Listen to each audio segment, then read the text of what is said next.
Bonjour à tous, je m'appelle Jean-Philippe Vetter, je suis candidat à l'élection municipale et vous allez me retrouver dans un podcast qui a été organisé par l'association Speaker et je réponds aux excellentes questions de Salsabil et d'Ibrahim. Très bon visionnage à vous.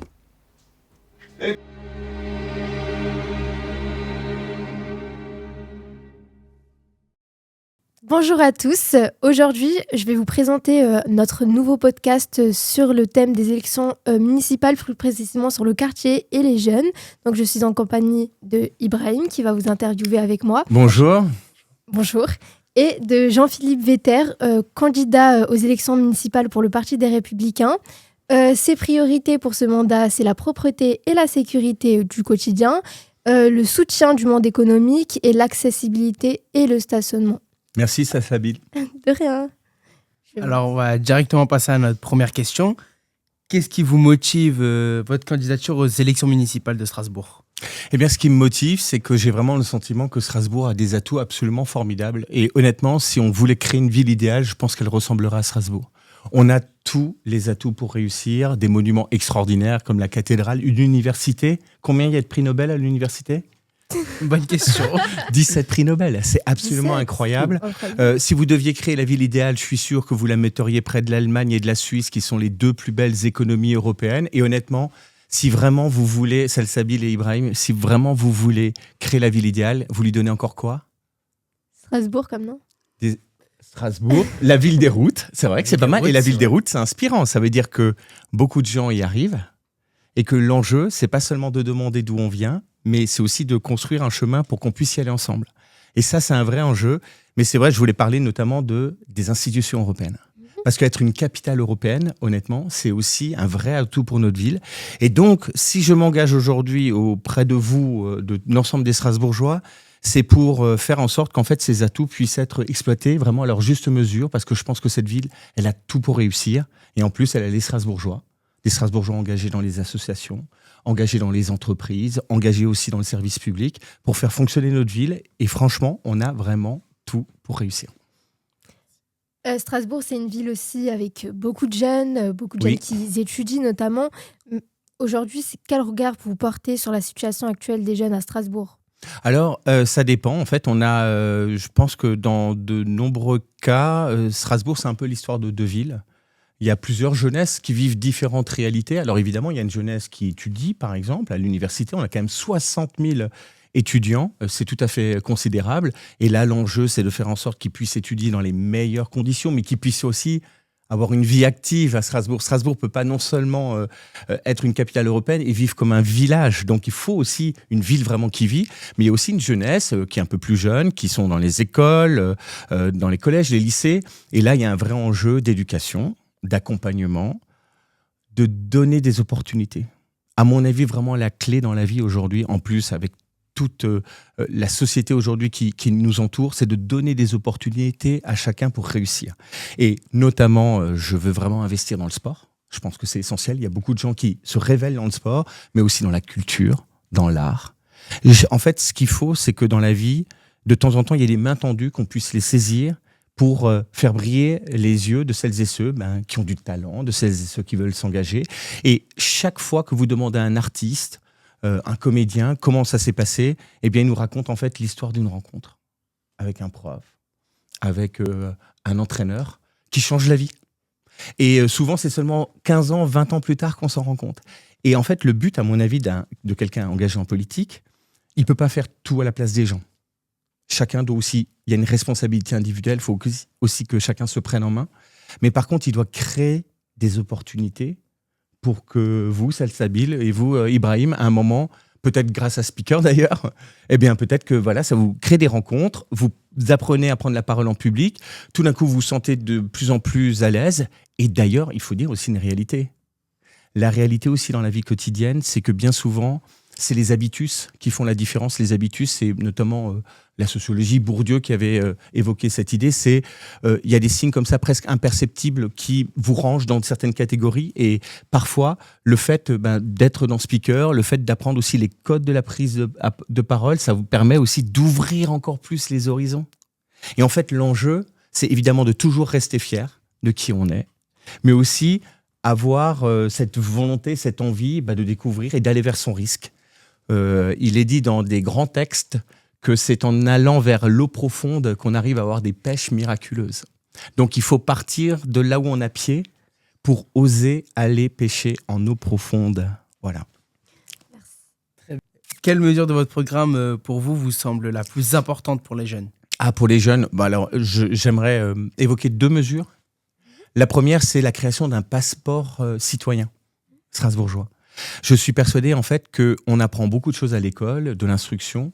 Il faut aussi apprendre, à mon avis, les valeurs républicaines. Et ce passeport citoyen, c'est un passeport qui permettra non seulement d'apprendre les valeurs républicaines, la citoyenneté, la laïcité, je pense que c'est vraiment des enjeux très importants, le respect d'autrui, le fait qu'on a des droits, mais aussi des devoirs. Je pense que c'est vraiment essentiel. Si on veut vivre ensemble, il ne faut pas seulement parler des droits, il faut aussi parler des devoirs.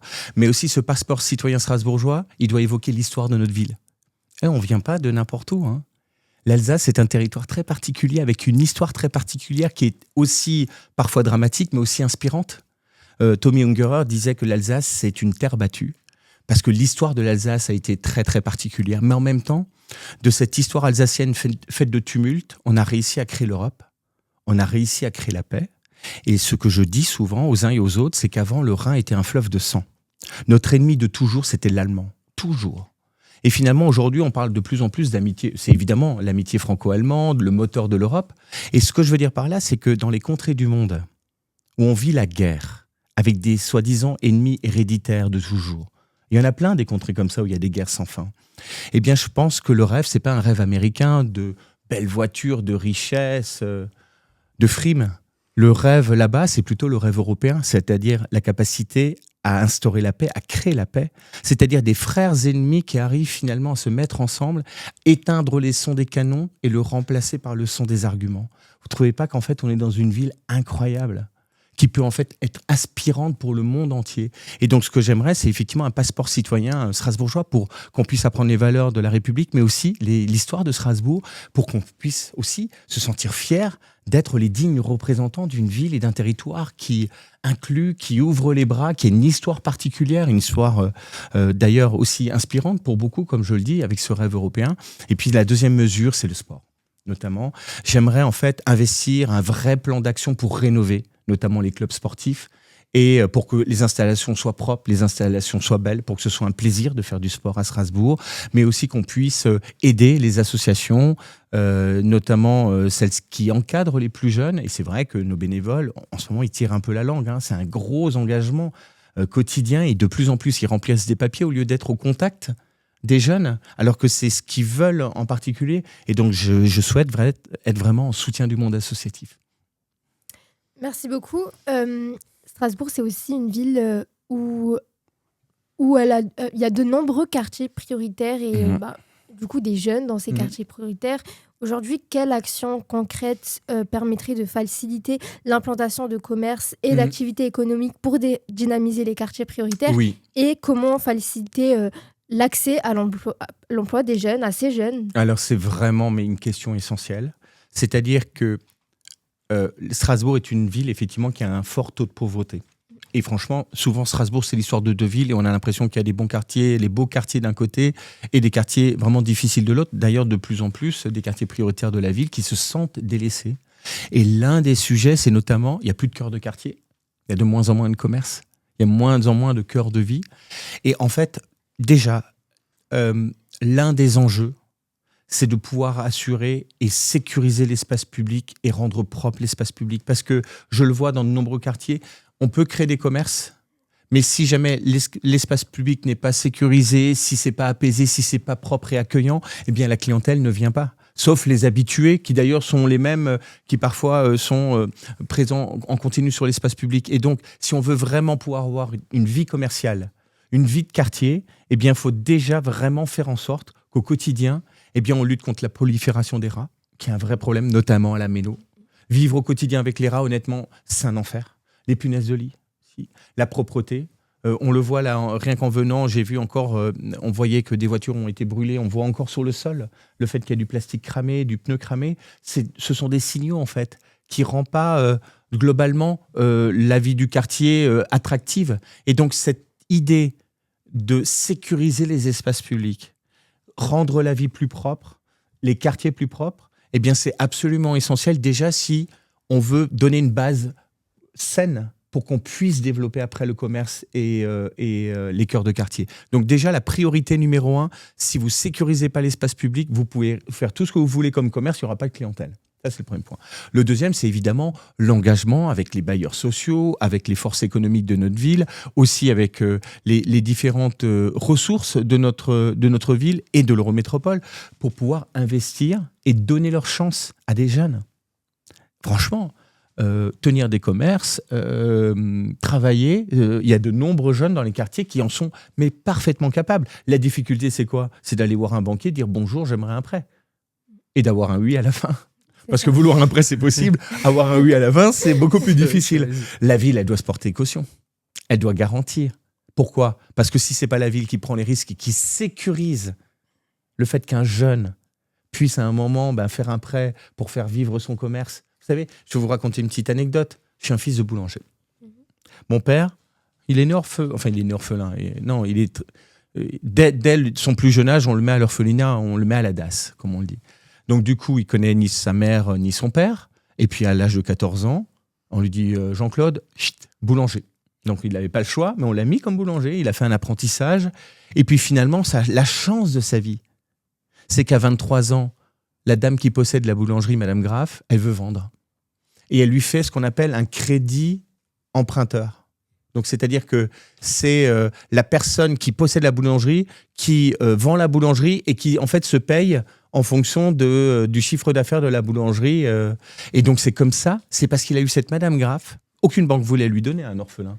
Mais c'est parce qu'il a eu cette Madame Graff que du coup, il est commerçant, puis finalement boulanger, artisan, et qui vit et qu'il a fondé une famille, que le tiroir caisse était rempli le soir à force de travail, et qu'il a pu investir. Et finalement, si aujourd'hui je suis devant vous, qu'est-ce qui se serait passé si finalement cette Madame Graff n'avait pas vendu ? Je ne sais pas, la vie aurait été complètement différente. Et ce que je veux dire par là, c'est que si on n'a pas une opportunité, on a un coup de main, quand on n'a pas les parents qui suivent derrière, qui va vous aider ? Oui. Et en fait, l'enjeu, c'est peut-être ça d'ailleurs le drame, c'est qu'on a plein de gens de talent, mais peu importe le talent, quand vous héritez bien et que vous êtes bien entouré, ça pas toujours bien.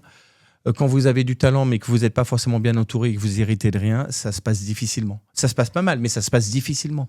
Pourquoi ? Parce que, et là, l'enjeu en fait de la force publique, c'est d'être le piston ou le relais ou le banquier de ceux qui n'en ont pas, quoi. Vous voyez ce que je veux dire ? Si nous, on ne fait pas ce travail pour rendre possible les choses, et encore une fois, je n'ai pas envie de donner, je n'ai pas envie de faire des dons, j'ai envie de prêter en responsabilité à des jeunes qui veulent se lancer en disant, on vous prête, créez votre entreprise, à la limite si vous plantez et que vous agissez à fond, on trouvera un moyen de voilà, on ne va pas non plus vous machin, mais si vous le faites à fond, mais on vous fait confiance, mais surtout, on vous laisse une chance de pouvoir à un moment créer votre propre entreprise. Et aussi, créer vos emplois. Sur ma liste, il y a quelqu'un qui s'appelle Mohamed. Il est numéro 7. Il vient d'un quartier très, très populaire. Et puis, à 22 ans, il a lancé son entreprise. Et puis maintenant, il a créé en 20 ans plus de 400 emplois. Alors, il n'a pas 400 emplois actuellement. Là, il en a à peu près 50. Mais il a signé 400 fiches de paye. Il y a 400 personnes ou 400 familles qui ont travaillé dans la vie grâce à ce jeune des quartiers à qui, à un moment, a été soutenu. Il y a un banquier, il m'a raconté avec les larmes aux yeux qu'il y avait un banquier qui, un jour, a dit « Écoutez, je vois que vous avez du courage et tout. Je signe. Je vais peut-être finir sur la paille et perdre ma promotion si vous vous plantez, mais je signe quand même parce que je vois que vous avez faim, vous avez envie. » Et en fait, dans les quartiers, qu'est-ce qu'il y a, franchement ? Que des gens qui ont faim, qui ont envie. Mais il faut les soutenir, il faut les accompagner, il faut leur donner leur chance. Et donc, il y a un potentiel incroyable. Vous voyez, quand j'ai commencé mon propos en disant à Strasbourg, il y a des atouts, eh bien, dans les quartiers, il y a des atouts. Qui va mettre l'étoile dans les yeux ? Qui va dire à ces jeunes qu'ils ont vraiment du potentiel ?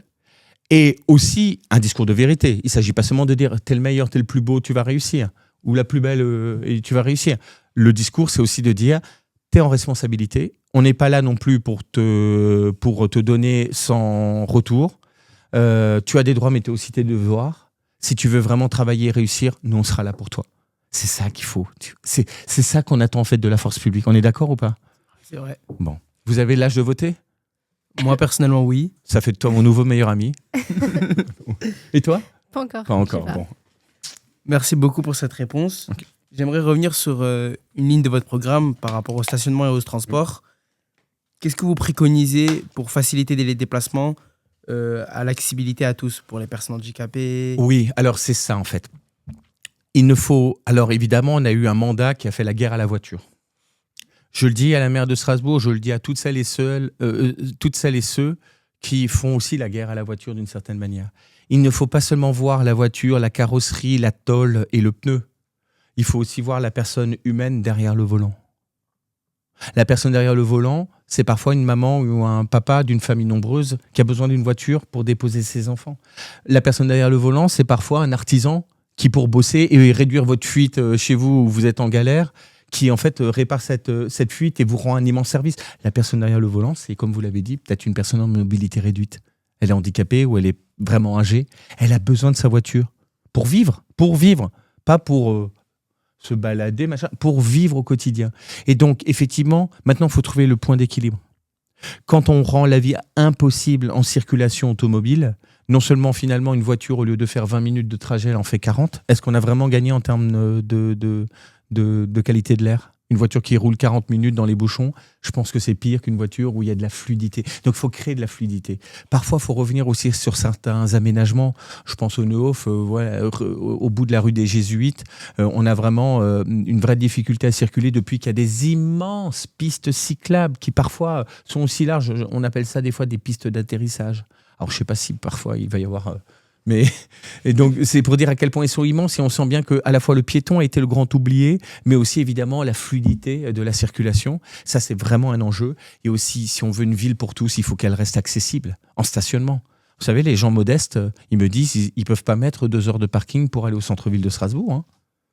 Évidemment, les gens les plus fortunés, il n'y a pas de souci. Ça les embête, hein. Ça leur fait pas plaisir de mettre 8 euros, 10 euros, même 35 euros pour 3 heures de stationnement. Mais les gens les plus modestes, en fait, ils viennent plus en ville. Les gens à mobilité réduite modeste, comment ils font?